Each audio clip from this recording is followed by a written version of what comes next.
लद्दाख में प्रोटेस्टर्स ने ruling party BJP के लोकल ऑफिस और एक पुलिस व्हीकल को आग के हवाले कर दिया, जिसमें ऑलमोस्ट 30 पुलिस पर्सनल्स इंजर्ड हुए। बदले में पुलिस ने बुलेट्स फायर की और टीयर गैस का यूज किया। इसमें डजन्स ऑफ प्रोटेस्टर्स इंजर्ड होते हैं, जिनमें से 4 क्रिटिकली इंजर्ड थे, जिनकी बाद में डेथ हो जाती है। आखिर लद्दाख में इतने वायलेंट प्रोटेस्ट क्यों हो रहे हैं? क्या मणिपुर के बाद अब लद्दाख जल रहा है? आइए जानते हैं आज के इस वीडियो में। नमस्कार दोस्तों, 2019 में जम्मू कश्मीर स्टेट को लद्दाख और Jammu Kashmir two separate union territories में डिवाइड किया जाता है। लद्दाख में सीयूटी स्टेटस की मांग पिछले 7 दशकों से की जा रही थी, लेकिन जम्मू कश्मीर की स्टेट गवर्नमेंट द्वारा लोगों की एस्पिरेशंस को अलेजिडली इग्नोर किया जाता रहा।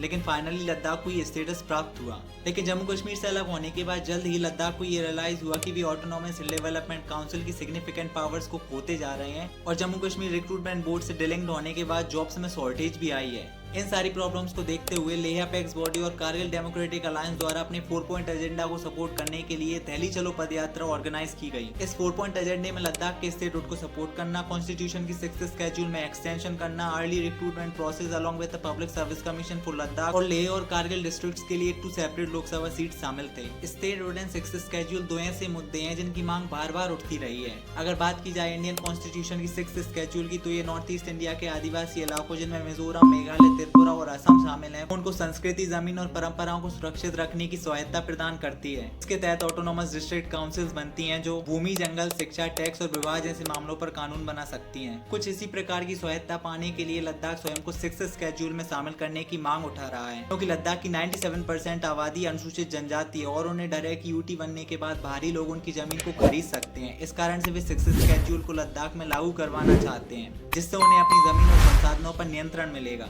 इन और कुछ अन्य मांगों के सपोर्ट में 10 सितंबर 2025 को लेह अपेक्स बॉडी द्वारा 35 डेज की हंगर स्ट्राइक शुरू की गई थी। इस हंगर स्ट्राइक में सोनम वांगचुक ने भी पार्टिसिपेट किया था, जो एक इंडियन एक्टिविस्ट, इनोवेटर और एजुकेशन रिफॉर्मिस्ट हैं, और इन्हीं के द्वारा दिल्ली चलो पद यात्रा को भी लीड किया गया था। सोनम वांगचुक के बारे में किसी अन्य वीडियो में चर्चा करेंगे, क्योंकि भारत के लिए इन्होंने कई सारे महत्वपूर्ण योगदान दिए हैं। ग्रेजुअली ये पीसफुल हंगर स्ट्राइक एक वायलेंट प्रोटेस्ट में कन्वर्ट हो जाती है, जिसमें 4 लोगों की डेथ हुई, 50 लोग इंजर्ड हुए, इंक्लूडिंग 30 पुलिस पर्सनल्स।